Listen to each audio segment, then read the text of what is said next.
അസം പൗരത്വ നിർണയത്തിൽ 27 പേർ വിദേശികളെന്ന് കണ്ടെത്തിയ ഉത്തരവ് സുപ്രീം കോടതി തള്ളി. പൗരനല്ലെന്ന് നിർണയിക്കുന്നതിൽ കൃത്യമായ മാനദണ്ഡം വേണമെന്ന് കോടതി വ്യക്തമാക്കി. ഏകപക്ഷീയമായോ മതിയായ വാദം കേൾക്കാതെയോ പൗരത്വം നിഷേധിക്കാൻ പറ്റില്ലെന്ന് കോടതി പറഞ്ഞു. വിവരങ്ങളുമായി ഷബ്ന KM ചേരുന്നുണ്ട്. ഷബ്ന, വലിയ വിവാദങ്ങളാണ് ഈ പൗരത്വത്തിൽ നിന്നും പുറത്താക്കുക എന്ന അസം പൗരത്വ വിഷയത്തിൽ ഉണ്ടായിരുന്നത്. ഇതിപ്പോൾ 27 പേർ വിദേശികളെന്ന് കണ്ടെത്തിയ ഉത്തരവാണ് സുപ്രീം കോടതി തള്ളിയിരിക്കുന്നത്. ഈ പൗരത്വവുമായി ബന്ധപ്പെട്ട നിർണായകമായ ഉത്തരവാണ് സുപ്രീം കോടതിയിൽ നിന്ന് ഇപ്പോഴുണ്ടായിട്ടുള്ളത്. ജസ്റ്റിസ് വിക്രംനാഥിൻ്റെ ബെഞ്ചാണ് ഇത്തരത്തിലൊരു ഉത്തരവ് പുറപ്പെടുവിച്ചത്. അസാമിലെ 27 പേരെ വിദേശികളാണ് എന്ന് കണ്ടെത്തി നാടുകടത്തണം എന്ന ട്രിബ്യൂണലിൻ്റെ ഉത്തരവ് ഗുവാഹത്തി ഹൈക്കോടതി അനുവദിച്ചിരുന്നു, അല്ലെങ്കിൽ അതിന് അനുവാദം നൽകിയിരുന്നു. ഇത് ചോദ്യം ചെയ്ത് സമർപ്പിച്ച ഹർജിയിലാണ് സുപ്രീം കോടതിയുടെ നിർണായകമായ ഇടപെടലുണ്ടായിട്ടുള്ളത്.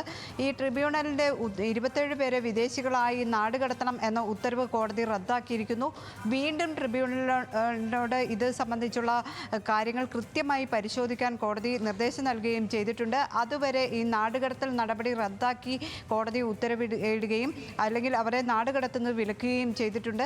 കൃത്യമായി കോടതി പറയുന്നത് പൗരത്വ നിർണയം നടത്തുമ്പോൾ അല്ലെങ്കിൽ ഒരാൾ വിദേശിയാണ് എന്ന് പറയുമ്പോൾ അതിൽ ന്യായമായ കാര്യങ്ങൾ, നീതിയുക്തമായ കാര്യങ്ങൾ പരിഗണിക്കണം.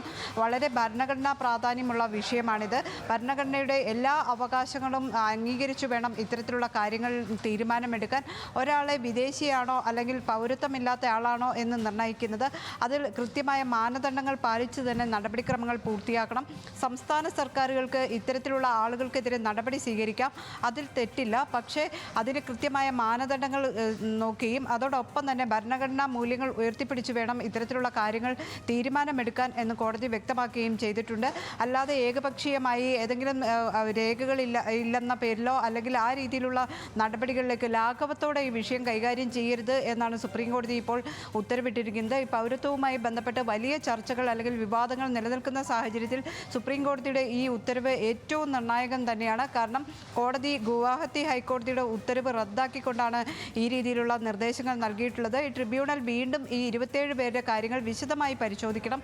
അതിൽ ഫോറിനേഴ്സ് ആക്ട് 1946 ഫോറിനേഴ്സ് ആക്ടിലെ വ്യവസ്ഥകൾ പ്രകാരം അത് പാലിച്ചിട്ടുണ്ടോ എന്ന കാര്യങ്ങൾ പരിശോധിക്കണം. തുടങ്ങിയ നിർദ്ദേശങ്ങളാണ് ഇപ്പോൾ സുപ്രീം കോടതി മുന്നോട്ട് വെച്ചിട്ടുള്ളത്. ശരി, എന്തായാലും ഏകപക്ഷീയമായ തീരുമാനമെടുത്ത് പൗരത്വത്തിൽ നിന്നും ഒഴിവാക്കാനാകില്ലെന്ന് തന്നെയാണ് സുപ്രീം കോടതി ഇപ്പോൾ പറയുന്നത്. ഷബ്ന KM ആണ് വിവരങ്ങൾ നൽകിയത്.